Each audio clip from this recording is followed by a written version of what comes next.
Students, कैसे हैं आप सब लोग। मैं हूं वंदना और आज की वीडियो में आपको पढ़ाने जा रही हूं इंडक्टिव इफेक्ट। इंडक्टिव इफेक्ट बहुत इंपॉर्टेंट है आपकी ऑर्गेनिक केमिस्ट्री में, क्योंकि आगे जाकर के ऐसे बहुत सारे क्वेश्चंस आते हैं आपके कॉम्पिटिटिव एग्जाम्स में भी, जो आप इसके बेस पे आंसर करते हैं। तो बेसिकली ये किस चीज का पार्ट है? ये पार्ट है electronic displacement in covalent bond का। अब आपको मालूम होगा कोवलेंट बॉन्ड क्या होता है, तो अगर नहीं भी मालूम है तो कोई बात नहीं। देखो, क्या है जो म्यूचुअल शेयरिंग से बनता है, यानी कि दो एटम्स आपस में जो उनके पास इलेक्ट्रॉन है उनको आपस में एक दूसरे के साथ शेयर कर लेते हैं, तो वो उनके इलेक्ट्रॉन उनके भी हुए और दूसरे के भी हुए, इसको बोलते हैं शेयरिंग, राइट। तो शेयरिंग ऑफ इलेक्ट्रॉन हम ऐसे समझ सकते हैं कि कोवलेंट बॉन्ड में सपोज करो ये हाइड्रोजन है, हाइड्रोजन के पास एक इलेक्ट्रॉन है, तो इसने क्या किया, अपने साथ एक और हाइड्रोजन को ढूंढ लिया और दोनों बहनों ने आपस में अपने अपने इलेक्ट्रॉन्स को शेयर कर लिया। इस तरह की म्यूचुअल शेयरिंग से जो बॉन्ड बना है उसे हम कोवलेंट बॉन्ड कहते हैं, और ये आपका पहला सिग्मा बॉन्ड है ना। सिग्मा बॉन्ड क्या है, अभी हम इस इंडक्टिव इफेक्ट में पढ़ने वाले हैं कि there is formation of sigma bond also. तो सिग्मा बॉन्ड क्या है? सिग्मा बॉन्ड किसके बीच में बनता है? किसी भी एटम के s ऑर्बिटल और दूसरे एटम के s ऑर्बिटल के बीच में, या s या और p के बीच में, यानी कि जहां कंप्लीट शेयरिंग हो जाए इलेक्ट्रॉन की, उसे ही हम सिग्मा कहेंगे, है ना। जहां पर आप ये कह सकते हैं कि जब इंटर न्यूक्लियर एक्सिस पर, ये इसकी एक्सिस ये इसकी एक्सिस, यहां पर इलेक्ट्रॉन पूरी तरह से एक दूसरे के साथ मर्ज हो जाते हैं, एक दूसरा शेयर हो जाते हैं, वो ओवरलैप कर जाते हैं, उसे ही हम क्या कहते हैं? सिग्मा बॉन्ड कहते हैं। और यहां पर आपको मालूम है कि हाइड्रोजन का क्या ऑर्बिटल यूज किया है हमने? 1s, और इस हाइड्रोजन का 1s, तो दोनों ने मिलकर के जो बॉन्ड बनाया है वो कोवलेंट बॉन्ड है। और कोवलेंट बॉन्ड का कौन सा टाइप है? सिग्मा बॉन्डिंग है, ठीक है। इसी तरह से कार्बन और हाइड्रोजन में अगर आप देखेंगे तो देखो, ये इलेक्ट्रॉन आया आपकी हाइड्रोजन से और ये वाला इलेक्ट्रॉन आया आपकी कार्बन से, और कार्बन और हाइड्रोजन ने मिलकर के यहां पर क्या कर दिया है? शेयरिंग कर दी है इलेक्ट्रॉन की। तो कार्बन का आपने कौन सा ऑर्बिटल यूज किया? आपने यहां पर 2p यूज किया है, और इसका आपने 1s यूज किया है।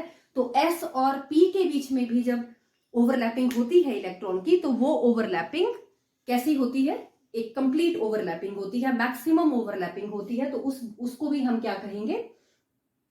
सिग्मा बॉन्डिंग ही कहेंगे, राइट। तो यहां तक तो स्टूडेंट्स मुझे लगता है कि आपको सिग्मा का और कोवलेंट बॉन्डिंग का कॉन्सेप्ट समझ में आ गया होगा। अब बढ़ते हैं अपनी डेफिनेशन की तरफ। तो फिर डेफिनेशन क्या है? डेफिनेशन में लिखा गया है, ये परमानेंट डिस्प्लेसमेंट है इलेक्ट्रॉन्स की along the chain of carbon, that is sigma bond due to presence of an atom or a group of atom of different electronegativity at the end of the chain। मतलब बहुत आसान है। देखो, हम क्या लेते हैं, ये कार्बन, ऐसे मैंने कोई भी एक लंबी चेन ले ली कार्बन की, ठीक है, और यहां पर मैंने एक ग्रुप लगा दिया, बहुत सिंपल। यहां पर एक ग्रुप लगा दिया, इस ग्रुप की इलेक्ट्रोनेगेटिविटी इससे अलग है। हम मान के चलते हैं कि इस ग्रुप की इलेक्ट्रोनेगेटिविटी ज्यादा है, वैसे मैंने x लिखा है, और मैंने लिखा है यहां पर x, और x क्या है? Halogen atom. और हेलोजन एटम आपको मालूम है कि इसकी इलेक्ट्रोनेगेटिविटी काफी ज्यादा होती है कार्बन से, ठीक है। अब ये क्या करेगा? जब आपने इतना डिमांडिंग ग्रुप उसके साथ में लगा दिया है और उसकी जो नेचर है वो इलेक्ट्रॉन को लेने की है, तो ये क्या करेगा? जो कार्बन के पास इलेक्ट्रॉन है उनको अपनी तरफ खींचने की कोशिश करेगा, क्योंकि इसकी आदत है छीन लेना। अभी क्या करेगा? ये सिग्मा बॉन्ड है आपका, जो इस हेलोजन और इस कार्बन के बीच में बना, ये इलेक्ट्रॉन्स को अपनी तरफ खींचेगा ड्यू टू इट्स नेचर, और जिसकी वजह से इसके ऊपर आ जाता है कुछ नेगेटिव चार्ज, ठीक है। कार्बन पे आ जाता है कुछ पॉजिटिव चार्ज। अब आप समझ रहे हैं यहां पर क्या हुआ? देखो, ये कार्बन अब पॉजिटिव होगी, आपको मालूम है कार्बन भी क्या होती है? नेगेटिव होती है नेचर में, है ना। इट इज ऑल्सो इलेक्ट्रोनेगेटिव, लेकिन हम कंपैरिजन कर रहे थे इसका और इसका, तो it is more electronegative. Okay, अब क्या होता है? ये कार्बन, ये भी अब क्या करेगी? इसके पास इसके इलेक्ट्रॉन आपने भेज दिए इस एक्स की तरफ, तो अब ये इस वाले बॉन्ड से इलेक्ट्रॉन को अपनी तरफ खींच लेगी, ओके। और जिसकी वजह से इस कार्बन पर भी कुछ ना कुछ चार्ज आ जाएगा।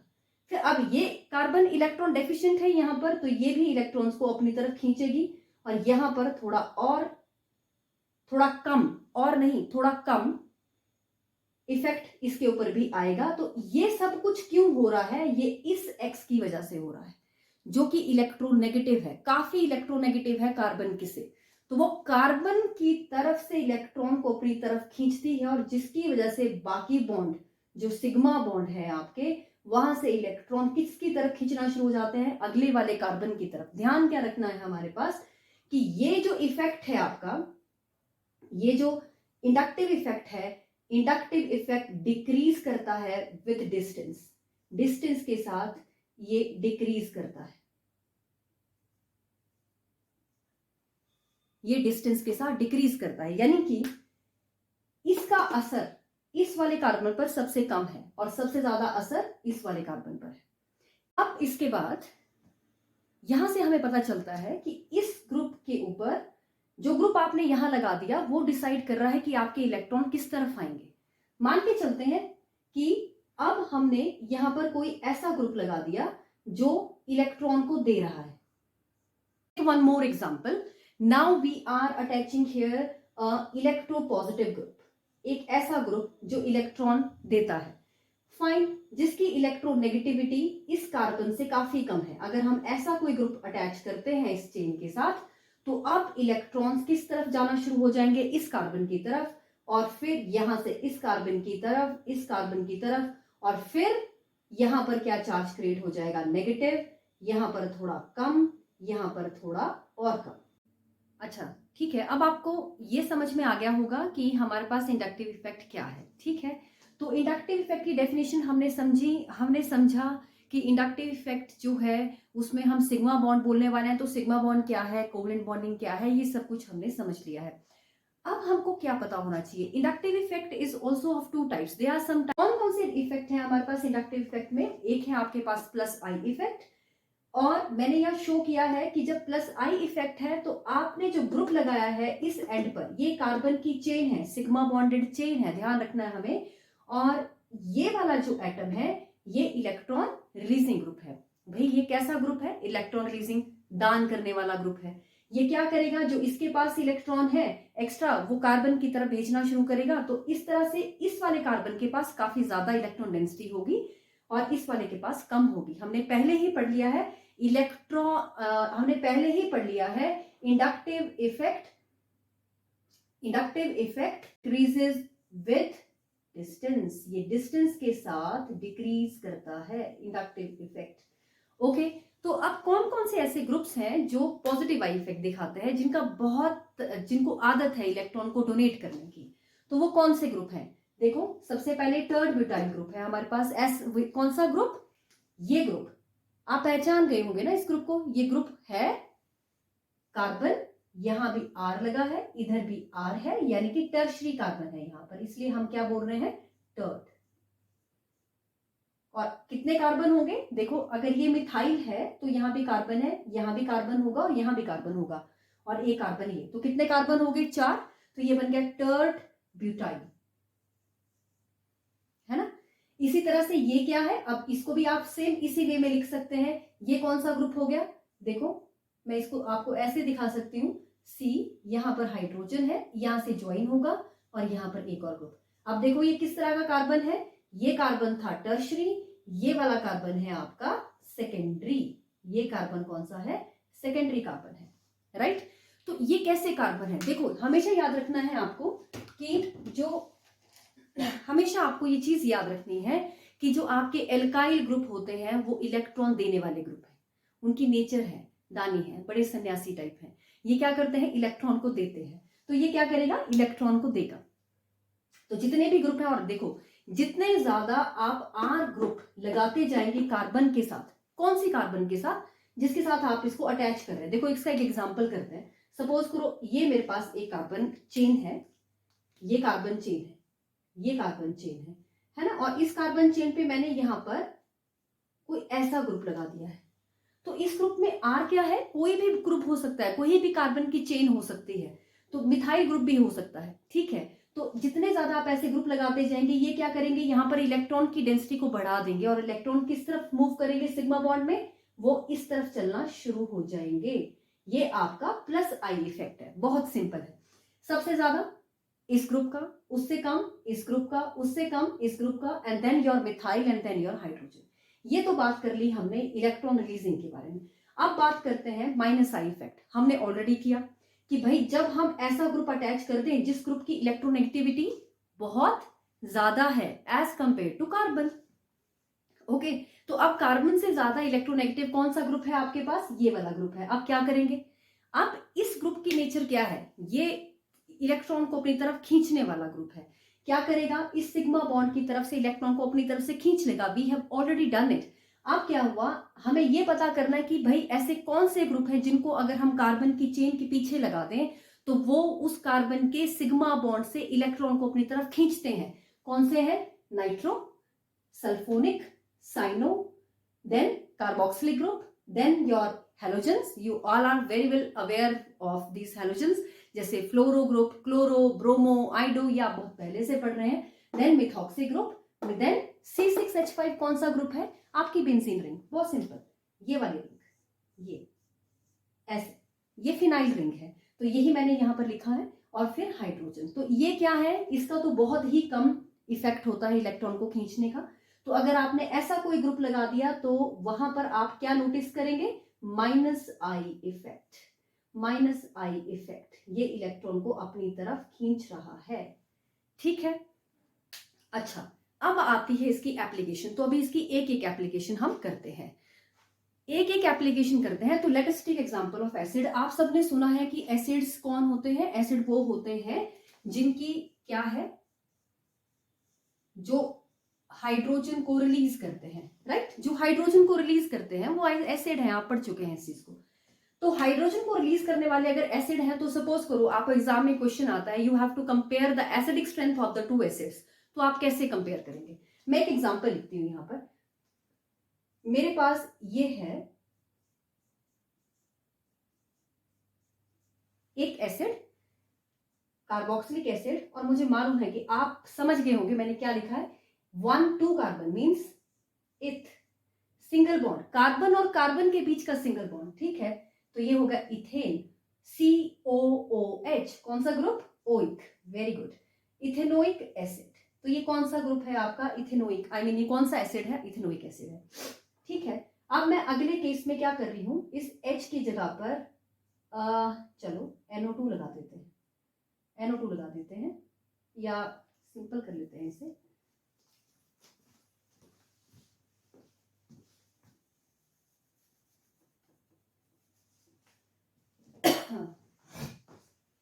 चलिए नेक्स्ट हम क्या करने वाले हैं, फ्लोरीन, और बाकी मैं सब वैसा ही लिखने वाली हूं जैसा मैंने लिखा था, ऐसे, राइट। और तीसरा एक और मैं इसके साथ फ्लोरीन अटैच कर देती हूं।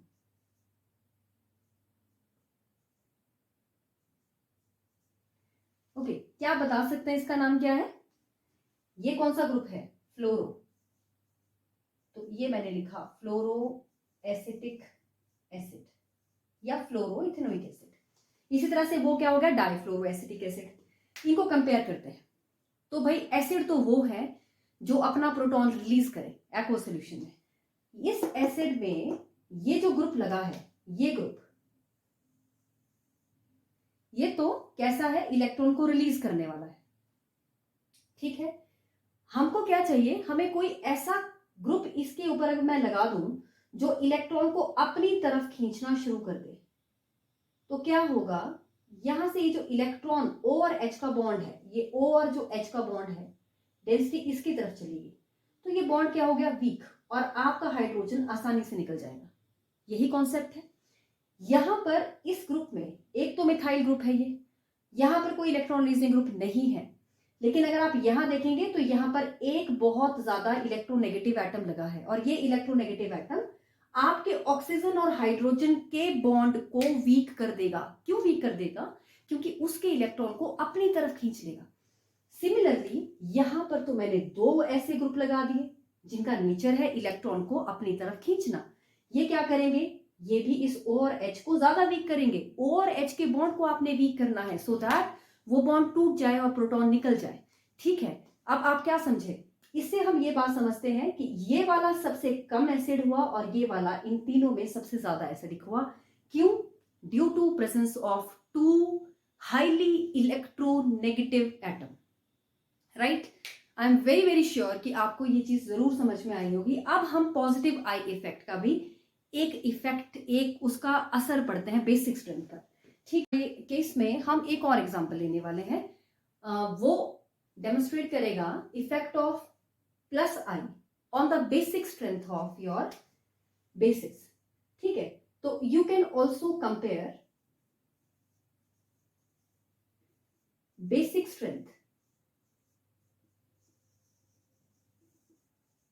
Of different basis. Right, okay, मैं यहां पर दो एग्जांपल लिखती हूं। एक मैंने लिखा है अमोनिया और एक मैं लिख रही हूं मिथाइल अमीन। देखते हैं कौन ज्यादा अच्छा बेस है। चलो एक और एग्जांपल लिख लेते हैं जिसमें स्टूडेंट्स काफी कंफ्यूज रहते हैं, वो है आपका aniline. Should be here and here will be your NH2 group. तो ये क्या है बच्चों, ये एनिलीन है, ये आपकी मिथाइल अमीन है और ये आपका अमोनिया है। ये तीनों क्या है, आपने पढ़ा होगा, ये तीनों लुईस बेसिस है। लुईस बेसिस क्या है? लुईस बेसिस क्या है? वो मॉलिक्यूल्स या वो ग्रुप ऑफ एटम्स या वो कंपाउंड जिनके सेंट्रल एटम पर या तो लोन पेयर है या जिनके पास नेगेटिव चार्ज है, एक्स्ट्रा इलेक्ट्रॉन्स हैं जिनको वो डोनेट कर सकते हैं। अभी आप ये आपके लुईस बेसिस है। तो यहां नाइट्रोजन के ऊपर ये पेयर ऑफ इलेक्ट्रॉन है। इसी पेयर ऑफ इलेक्ट्रॉन की वजह से आपका अमोनिया एक अच्छा लुईस बेस है। ओके, जिसकी वजह से ये आसानी से अपने इलेक्ट्रॉन किसी इलेक्ट्रॉन डेफिशिएंट को देकर के एक कोऑर्डिनेट बॉन्ड बना सकता है, उसको अपने साथ जोड़ सकता है। तो इसकी नेचर क्या है? इलेक्ट्रॉन को रिलीज करने वाली नेचर है, ये बेस है। ओके, कैसा बेस है? लुईस बेस है। अब देखो, अब इसका एक दूसरा एग्जांपल देखते हैं। मैंने यहां लिखा मिथाइलामीन। अब मैं पूछना चाहती हूँ तीनों में से कौन सबसे ज्यादा बेसिक है, या इन दोनों को अगर आप कंपेयर करें तो कौन आपके पास एक अच्छा बेस है। तो देखो, इसमें और इसमें कौन बेसिक है ज्यादा? ये ज्यादा बेसिक है। क्यों बेसिक है? ये जो आपने ग्रुप लगाया है ना यहाँ पर, ये ग्रुप कैसा है? इस ग्रुप का इफेक्ट होता है प्लस आई इफेक्ट। देखो हमने यहां पढ़ा मिथाइल का इफेक्ट क्या है? मिथाइल कैसा ग्रुप है? इलेक्ट्रॉन को देने वाला। तो जो इलेक्ट्रॉन को देने वाला है वो नेचुरली क्या करेगा? इलेक्ट्रॉन की डेंसिटी को इस नाइट्रोजन पर बढ़ा देगा।